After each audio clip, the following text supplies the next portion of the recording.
make it work to your benefit.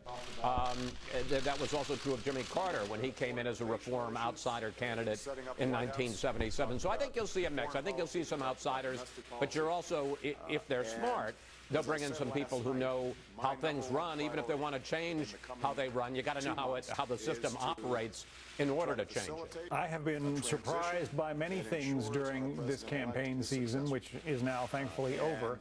But I remember when Senator Jeff Sessions, this courtly gentleman from Alabama, endorsed Donald Trump and said, you know, he's the guy. He's the future of our party, the sort of brash billionaire from New York. And I thought, what a strange pairing that is. Sessions was the first senator to come out publicly in support of Donald Trump. Well, now Jeff Sessions is one of those on the short list to hold a position, apparently, in the Trump administration. Oh, I would think that Jeff Sessions can have any job he wants in this administration. You're exactly right. At a time when Donald Trump was struggling, grasping for some credibility on the national scene, that he was more than a reality TV show billionaire. Jeff Sessions, the first and only for a long time member of the Senate to endorse him, gave him some respectability, some credibility.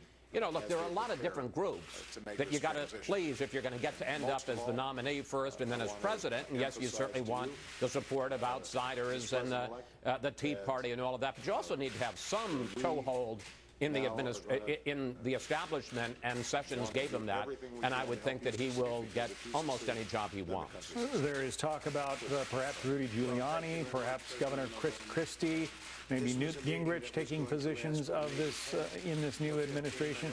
Are you hearing things from Washington that we're not hearing in New York about them?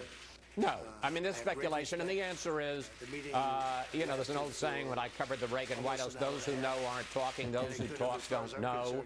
My guess is that the president-elect hasn't made those decisions.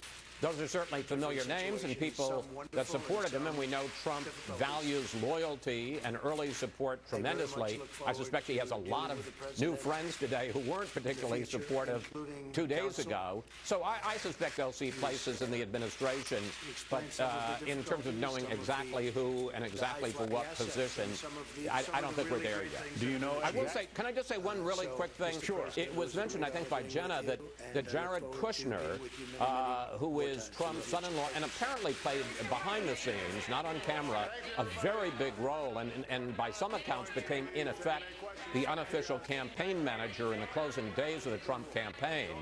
The fact that he would be meeting with the White House Chief of Staff, Dennis McDonough, that they went off alone